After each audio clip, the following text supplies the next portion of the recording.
and then we can start.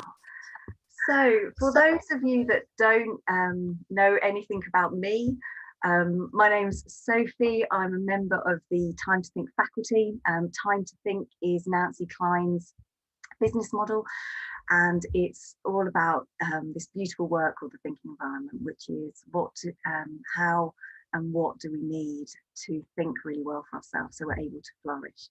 And so I'm a member of the faculty of that group, which means I can qualify and teach other people in this approach. So I live and work in the beautiful Peak District, which for those of you not in the UK is a national park, sort of smack bang in the middle of England, and it's beautiful today. It's often rainy, but today is beautiful. But I've worked for myself now for the past 10 years. But before that, I've always worked in sort of leadership roles in lots of different spaces. So my role previous to doing this work was in global strategy for a large multinational out in Australia, which is where I lived for 10 years.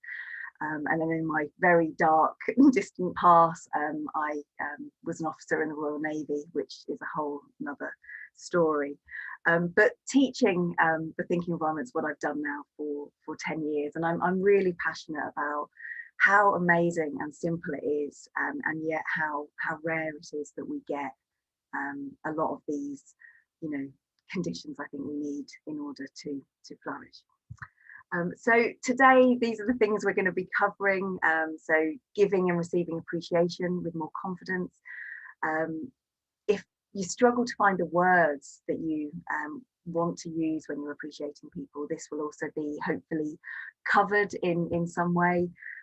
If you want to deepen your understanding about appreciation and why it matters, I'll be going into that. And or if you're just curious about the thinking environment and you've heard about it, or you might have read one of Nancy's books, and you just want to see some of that brought to life. So they're going to be the things that I sort of cover. So, like, why does appreciation matter? What is it and why does it matter? In the world of work I do, like the quality of everything we do, so the quality of the lives we're leading, the quality of our relationships, the quality of our health, the quality of our decisions, all of that depends on the quality of the thinking that we do. And the quality of our thinking depends on how we're being treated. So it depends not only on our internal state, but also on the conditions that we have when we're trying to think. So when we're in relationship to other people. And what we found is there are these 10 conditions or 10 behaviours that have a really positive impact on our ability to think well and be ourselves. And these have become known as the 10 components. We'd quite like there to be an 11th, so it doesn't sound like the 10 commandments, but at the moment there's 10. And each of these components individually is really, really powerful, which you'll see from appreciation. But it's when they kind of work into relationship with each other that they can be really transformative in their lives. And so today I just want to talk you through appreciation. So it helps us to think well, and we're able to think more critically about problems or challenges when we're immersed in a culture that is more constructive. And the way we define appreciation is really simple. It's not easy, but it is really simple. It is noticing what is good and saying it. So can we notice what is good in the people and things around us? And can we take the time to say it? And we flourish in the presence of appreciation. And yet often in life and through our school system, and depending on the organisations you've worked in, we get rewarded for being critical.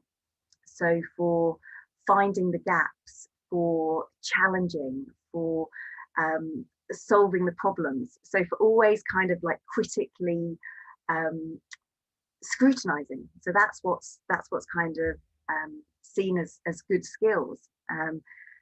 And so often appreciation can be seen as almost like a soft skill. It's something that's a bit wishy-washy. It doesn't really impact on things. And because of that, often when we're in discussion with people, we often and sometimes always only focus on what's not working. So we focus on the problems, we focus on what's broken.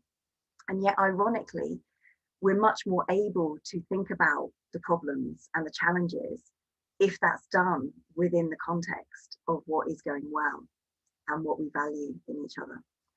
And also because we know we're able to think better when we're immersed in an appreciative environment, actually our thinking, our ability to think is compromised. And so when we're always in this kind of critical problem solving state, we're not actually opening up to see all of the possibilities. So we can get quite tunnel visioned when we're not in this. So praise, appreciation, respect, all of these things help us feel good. And when we feel good, we think better. And when we think better, we're able to solve all the challenging things as well. And you'll see banded about, especially in the thinking environment world, this ratio of like 5-1. So we need a ratio of approximately 5 positive or constructive interactions to 1 negative or critical comment. And that is because we have what's called a negativity bias. So we tend to fixate on the criticism or the challenge more than we allow the positive things to land. And there's lots of reasons for this, but partly it's because we have a really strong sense of and need for belonging and connection. And so when we perceive a threat or perceive a challenge, we react much more strongly to that. Whereas sometimes when we are given or we hear appreciative things, we can often sort of dismiss them straight away, or we don't allow them to land. And I'll talk about that later. The other really important thing about appreciation is it helps us to create the conditions for safety and trust to be present in groups. So there's this term that's used called psychological safety, which it's quite a big thing in organisations. And the term was created by a lady called Amy Edmondson, who's done a lot of work in this area. But psychological safety really is about being safe enough and trusting that you can say what you think without risk of belittlement or without risk of being put down. Criticism and not recognising the value that each person brings to an interaction. These things decrease psychological safety.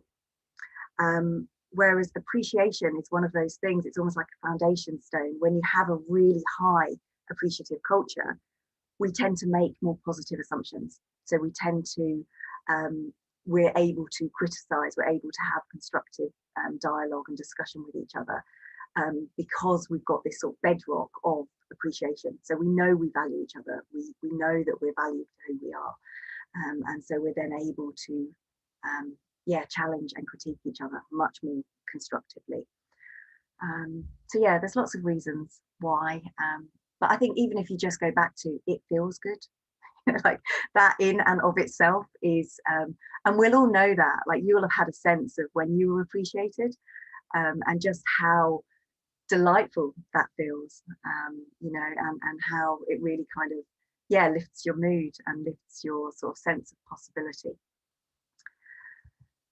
So before I get into the how and the what's, I just wanted to go through a couple of definitions, because we often use the words, recognition and appreciation and gratitude interchangeably, and yet they're subtly different. And I think they are all connected, and I think they're all interrelated. But I do just want to sort of differentiate what those differences are. So recognition is about giving positive feedback, generally based on a task. So recognition is often performance related. It will often be looking back on something that has been done, in which case it's kind of conditional, and it's finite. So it's about a particular task or something that's happened, and it's generally looking backwards. So it's finite, it's conditional, it's task-based. Appreciation, on the other hand, is an acknowledgement of a person's inherent value, regardless of what they do. So it's an appreciation of who they are rather than what they're doing. So it's seeing and saying what we value in them as a person, so as a human being, as a colleague, as a friend, as a partner. And because of that, it's much more expansive, it's much more unconditional, and it's much more personal. So it's much more about who we are. So recognition is about what people do. Appreciation is about who they are. And then gratitude, lovely, lovely gratitude. Gratitude is the inner feeling of being thankful. So gratitude is an internal feeling. And the wonderful thing about gratitude is it grounds us in the present moment. So you can't be feeling gratitude and doing much else. So it really grounds you into what is, which is why you'll often see like people will recommend practices of gratitude, and I'll talk you through a couple of them. And my feeling is it's very, very hard for us to notice and see and say what we appreciate in other people if we don't have some kind of gratitude practice. Because what that does is almost allow us to constantly be tapping into and noticing in our own lives what we feel thankful for. And so then when we're with other people, we're much more able to give them it. So they're all slightly different, but they are interrelated. I'm just going to pause there. That's a lot of talking, isn't it? Although I said I wasn't going to go to chat, I just wondered if anyone wanted to just unmute themselves and ask anything before I keep going. So everyone. Okay, Sophie, it's Laurie here. Can you just repeat what you said for gratitude, just to make sure? Gratitude. Yes, so gratitude is the inner feeling. So it's a feeling state of being thankful. Okay. Which is why I think a lot of gratitude practices don't work, because they get you to think about what you're grateful for, but actually we want to think about them in order to elicit the feeling. So we want the feeling of gratitude. Yeah. Right. Yeah, that makes sense. Yeah, thank you. Just have a second board. Sophie, I have a question too. It's Andrew here. Hi. I recognise what you say about how hard it is to give appreciation if one doesn't practice gratitude. I wonder if the same is true about receiving appreciation. I know some people find appreciation very hard to receive, and I suspect there's a similar dynamic there, that again, there are people who actually don't practice much gratitude. I'm basing this on a very small sample size, so it might be skewed. Yeah, it's a really good question, Andrew. I talk about it later. I might as well talk about it now. I think when we struggle to receive appreciation, it can often be because our own ratio of appreciation to criticism is nowhere close to 5-1. And so if we are sort of quite critical of ourselves, if we have quite a vocal inner critic, and so we're constantly berating ourselves for what we're not doing brilliantly, and we struggle with perfectionism, and we think we're not good at stuff, when somebody else then gives us an appreciation, it almost feels insincere, because we don't have almost the soil in which that seed of appreciation can take root. So yeah, that's my I think it's when we struggle with that own ratio for ourselves. Yeah. So how to give appreciation, and I think that there is an art to giving appreciation, and there is also an art to receiving it. And what I also think is really important with this is, in some ways, it's the most simple thing in the world to do. Like, you don't really need to read books. You don't even need to really come on this workshop. We just need to be present enough to notice it. And there are ways that we can give and receive appreciation that mean it will land more effectively. And so I'll just share with you some of the things I found beneficial. So in the thinking environment, we talk about these 3 S's. So in order for appreciation to land, it needs to be sincere. So only saying what we really mean. And most people have got a really highly attuned radar for insincerity. And there's nothing worse than saying something you don't mean, because it will almost backfire. It's worse than not saying anything at all. So if you're just going through the motions, or you're not sincere, it's better not to try and appreciate. But the other thing I say with this is people worry about, well, will it sound sincere? Like, will it have the right words? And my thing here is, if you are sincere, you don't need to worry about being sincere. So if it is coming from a place of generosity and open-heartedness and kindness, and you're doing the best you can, it will come across as sincere. And the research on this is really clear that people, when you're asked, like, do you think you can give appreciation well, people are quite critical. They'll think they don't have the right words, or they will say something wrong. And when you ask the recipients, they don't care about that at all. They just care that it was sincere and heartfelt.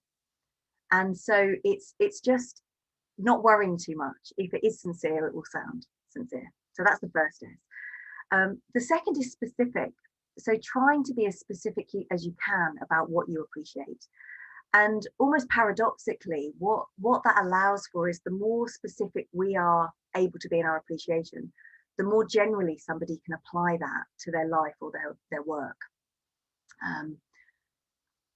And then the last one is succinct. So partly because of the negativity bias, but partly if people go on and on and on about how brilliant we are, we tend to stop listening. So we don't seem able to hear too much of the good stuff. So less really is more. Just short sentences. This is what I appreciate.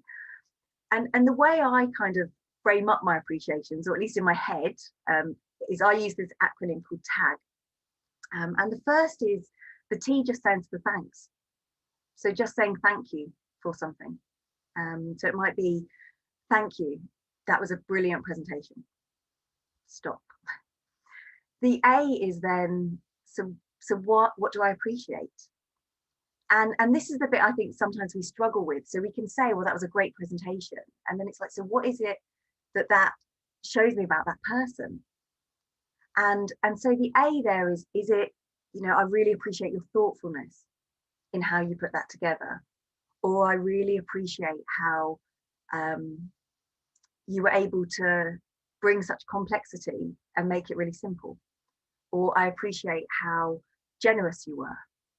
So what is it that the thing they did demonstrates about who they are? So we want to appreciate that. And then the G is gratitude. So finishing with an expression of gratitude.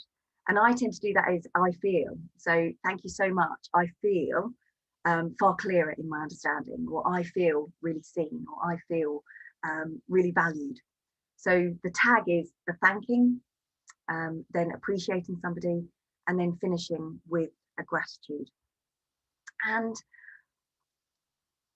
there's nothing wrong with taking the time you need to be able to appreciate sincerely. So sometimes you might feel like you're just on the spot and you've got to come up with something.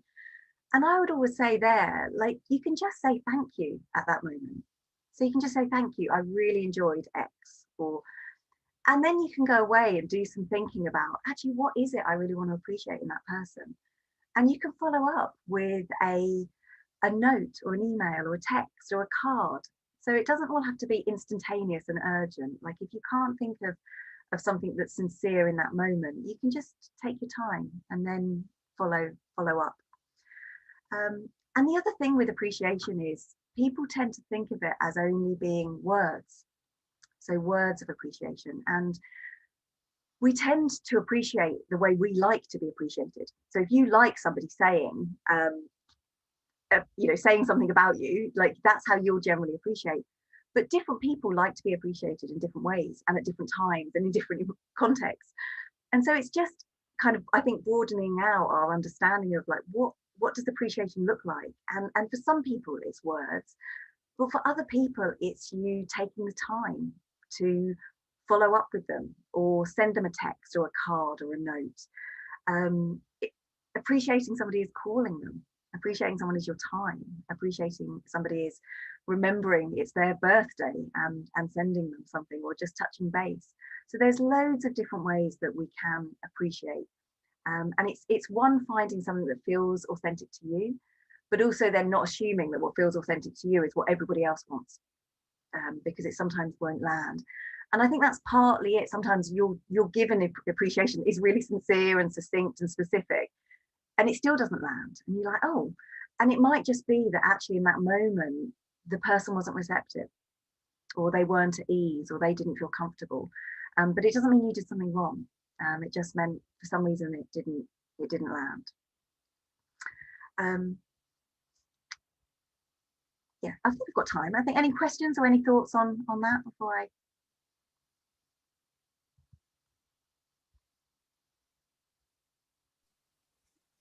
I think that's something I find, particularly at work, is when somebody does something, I try to take the time to, I mean, as you went through the acronym, the TAG acronym, I think, oh, that's how I actually think about what I've got to say to someone, or how do I make it sincere? And yet sometimes I'm surprised by the fact that it doesn't seem to land. And then I think, so was I actually given that appreciation for myself rather than for them? But you just explaining that, Sophie, it makes a lot of sense. Yeah, I've no idea what moment they're in. So like you say, it could be that it's just not the right time for them to get that appreciation. Yeah. So I'll keep going, and I'll talk about like how to receive appreciation. And like for me, I think this is one of the real challenges, is why we don't give it, because I think often we're so bad at receiving it, and we've had a lifetime of people not receiving appreciations well, and so we therefore make assumptions that it's either not needed or not wanted or not welcome. But again, I've tried to make this into an acronym so it's easy for you to remember, but the acronym is not important. It's the kind of the meaning behind it. But when somebody is appreciating you, I think the first thing we need to do is to stop. So we almost need to acknowledge this is a moment of appreciation, and make contact, make yourself available to receiving that appreciation, and let their words sink in. So just stopping and taking the time and acknowledging it, and hear what they're saying. So often people will be appreciating, and almost before someone's finished their sentence, you'll be rushing to dismiss it or discount it, or be like, oh no, it's nothing. So just actually allowing them without interruption to appreciate you fully, and just take the time to do that. And the T stands for true. So accepting that if they have seen something in you that they value, that there is probably an element of truth in it. So you might not quite see, where that came from, but just accepting that there is probably something true in there. So there is a gift to be received. And so staying connected to that truth. And then the A is for accept. So accept the appreciation gracefully. So all we have to do is smile and say thank you. And we don't at that point, once we've said thank you, then go, oh, and it was nothing. Really, not a bother at all. There was, we don't need to then provide the commentary, or we just say thank you. And if we're not very good at remembering appreciation, or they almost like just, almost disappear before they've landed, taking the time to write down what somebody else said, or to capture it. And I think of like little appreciations as almost like little tiny seeds, and if they're thrown out, and we don't take the time to almost protect them and just nurture them a little bit, they just can sometimes almost disappear in the wind, and so I just think taking that time to accept them, acknowledge them, and capture them so we can nurture them. And then a little bit to Andrew's point here, the R stands for ratio, and this for me is, if you find it really hard to receive appreciation, the first thing I would be encouraging you to do is to almost just monitor where your own ratio of appreciation is for yourself. So how often are you taking the time to really stop and take note and acknowledge all of the things that you are doing really well? And I guarantee you will be doing way more than 5 to 1 well. Like we are all doing so many things, and yet they just get taken for granted. They become invisible. And so just taking that time to look at where's that ratio in and for ourselves. because we can only give what we have, for ourselves. And I think we can't, if we're always reliant on somebody else or other people for that ratio of 5-to-1 appreciation to criticism, it's going to be really challenging. And so I think partly, practicing gratitude, but partly practicing appreciation for ourselves makes it much more likely that we're able to receive the appreciation when we are given it. Yeah. And then I thought I'd do a section on like, why don't we appreciate? Because I think everyone, especially everyone on this call, like we know it's valued and we know it's valuable. And something I read the other day really resonated, because I think it was a quote, but it said, the most important thing is to remember the most important thing.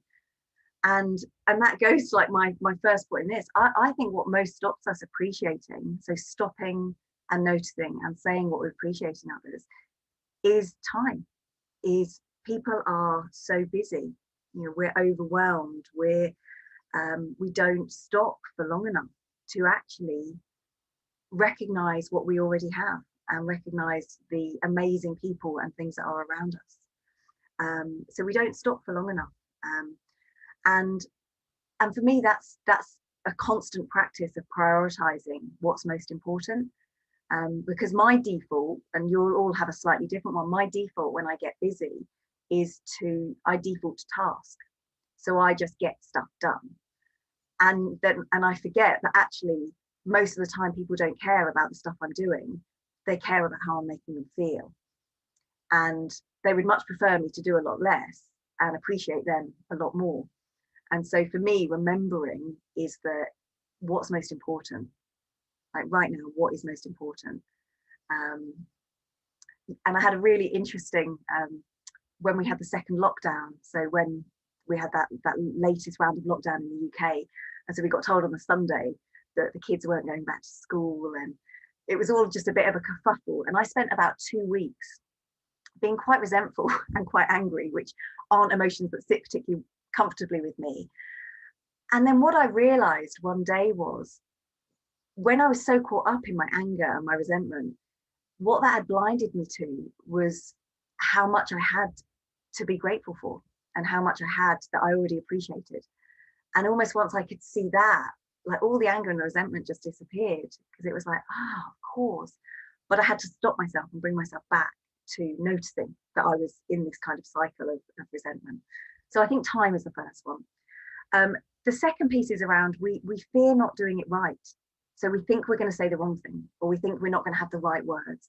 And this came through loud and clear in the feedback before the courses. People worry that they don't have a language of appreciation. And so part of the resources I'm going to give you after the call is almost like a database of loads of qualities that you can just start building up a vocabulary of appreciation. And if I could just leave you with anything that all of the things I've read is, there is no way you can do it wrong. It's more important to do it sincerely and just say thank you and start, because people don't worry. We worry about doing it wrong. People who are on the receiving end don't value that at all. They just value that you tried and you care. I think we make assumptions. So we make assumptions that it won't be received well, or assume people will think we want something, or there's an ulterior motive. People assume that somebody else will do it. So especially in organizations, people assume people upwards get appreciated by somebody else, and often they don't. So people assume everyone is being appreciated and they're not. And then this came through really loudly as well, which was, how do we appreciate people we don't like? Like, what about those people that we don't like their values, or we've got very different values and we don't like what they're doing? How do I appreciate them sincerely? And I'm not in any way saying it's easy, but I also think we're just probably not looking hard enough at those circumstances or those people. And there's an organization called Arbinger, and they talk about people that we find more challenging. What we tend to do is we horribilize them. So we tend to only ever see their the bad things, you know, so they do something and we don't like it, and then that reinforces that we don't like what they do. And yet actually those people that we find really challenging, other people will love and like, and they've probably got entire communities of people around them that really value them. And so I think sometimes with the people we find it harder, we just need to broaden out our story. We need to open up to the possibility of them as a human being, and not just as the little bit that we get to see. But don't get me wrong, like it's not easy, but I think it is possible. And the other thing I won't touch on here, because I'll talk about it in the component of difference, is often where people are really different to us, we find them most challenging, but there can be a degree of bias. So we tend to like what is more similar to us. So we like people that look like us and sound like us. We prefer to see what is immediate and respond to that rather than delve more deeply. We will often take our perception to be objective reality when actually there's a lot more to it. And so I think sometimes we just have to open up to the possibility that there's more that could be appreciated than we're currently seeing. The language piece I've mentioned, we worry about the words. And this came up earlier, is that not feeling it ourselves. So it can be really hard to appreciate others when we don't have a kind of a bedrock of appreciation and gratitude in our own lives. Because it's almost like in that moment, you're having to dredge something up that isn't already there. Whereas if you have a practice of gratitude or appreciation, it's far easier because you'll be constantly looking for and noticing what is already good in your own life.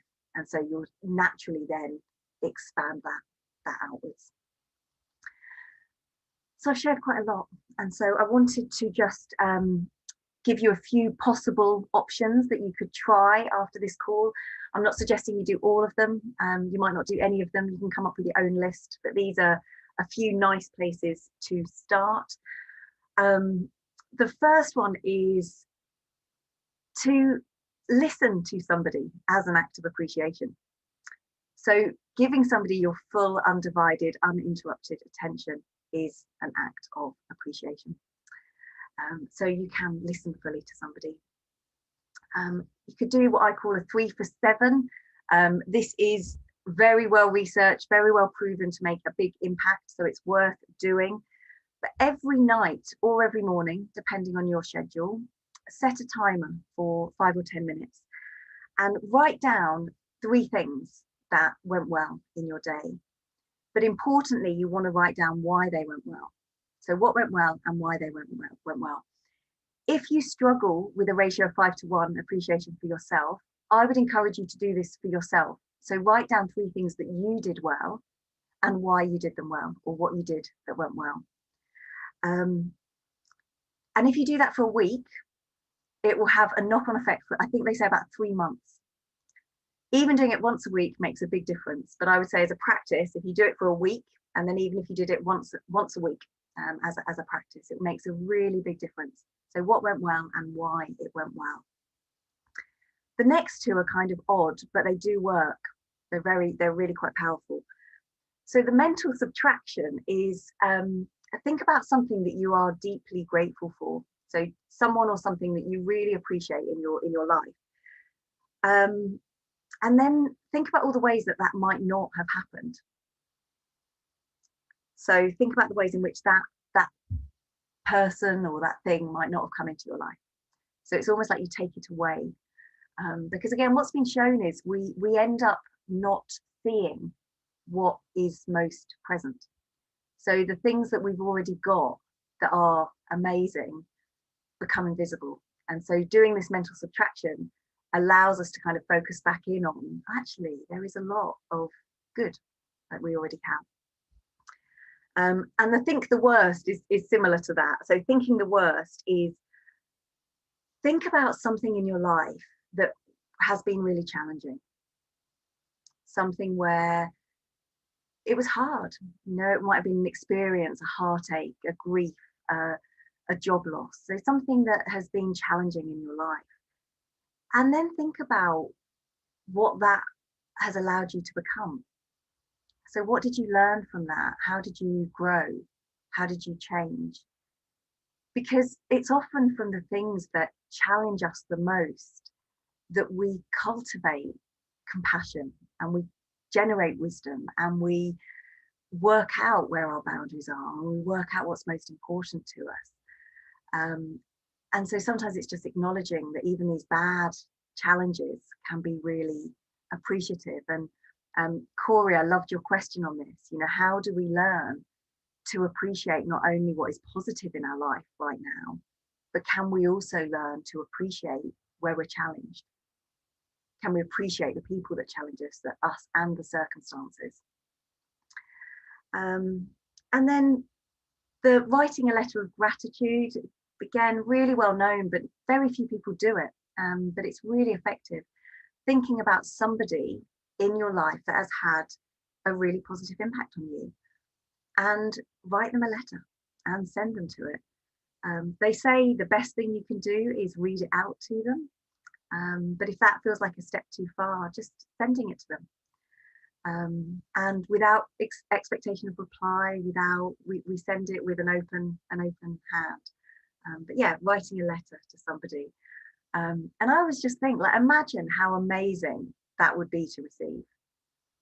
Like, imagine getting a letter through the post where somebody says, I met you 5 years ago or 10 years ago, and you had a really big impact on my life. And I've just reflected on that, and I wanted to let you know that. Like, that would just be amazing, wouldn't it? So I just think, again, we struggle sometimes to give these, but I just think, oh, imagine receiving that. It would just be amazing, wouldn't it?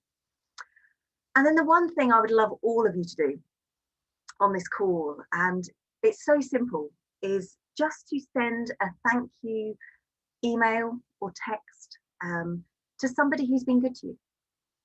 So somebody you know, like, trust, somebody you work with, someone in your circle, but just somebody, and just say thank you and tell them what you appreciate in them. And can you imagine, you know, there's 85 of you on this call, there's 150 who will get the recording. Like, those little ripples going out into the world, it's like those people are then more likely to be appreciative of others. And so it's not underestimating the impact that you can have with these drips of appreciation. Like, they take root, and they really do matter.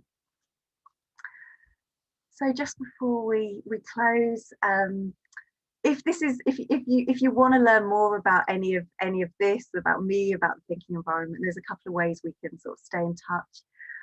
So the first of those is I've got, last year I created an online introduction to the thinking environment, and this was very much like the course I wish I'd had access to when I started. So Nancy Klein has written some amazing books, but I almost wanted something that bridged the gap between a book and the courses. And so there's an introduction, it's self-paced, it's all online. If you've done that course or any other thinking environment course, I run regular alumni events where we get back together, we think, you know, I do some teaching, but we also have an opportunity to think and meet other people. And then I'm planning to run these masterclasses every month. So next month is a subject which is close to my heart, which is about embracing ease. And for those of you that knew me 10 years ago, you would know that I wasn't at ease. And one of the real gifts of finding this work has been a really grounded sense of ease in my life and my work. And it's, yeah, a beautiful way of being. So I'll send you the link if you wanted to register for that. So I'm just going to stop the share. So we've got a few minutes just before I do a close. So any questions before I get you to anything?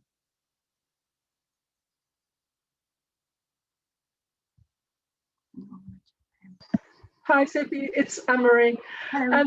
I was just really interested in what you said about gratitude being the feeling of thankfulness, because I think that I do feel thankful for lots of things, but I think I maybe don't move into the actual feeling. I think it more in my head. So that was a really interesting point for me to reflect on.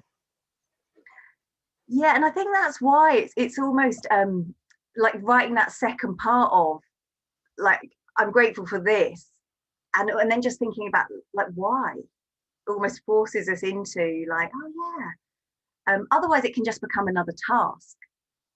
So it's like, oh yes, I've got to do my gratitude and my yoga and my thing. And it's like, oh no, it's not meant to be a thing. It's meant to be a feeling state.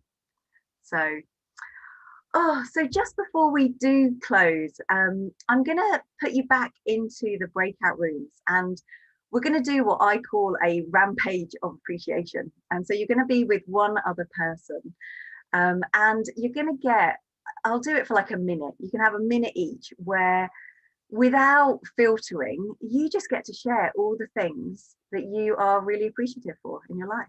So the other person will be there to encourage and invite you to keep going. So you can break all the rules I just gave you. It doesn't need to be succinct or specific. You can just outpour with, what are you grateful for? What are you appreciative of in your life?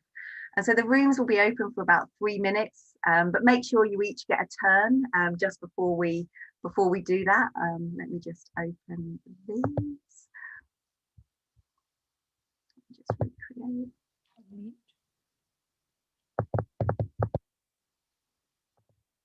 So yeah, it's a proper rampage. It's not meant to be a polite thing. It's a, let's just go for it. Let me just open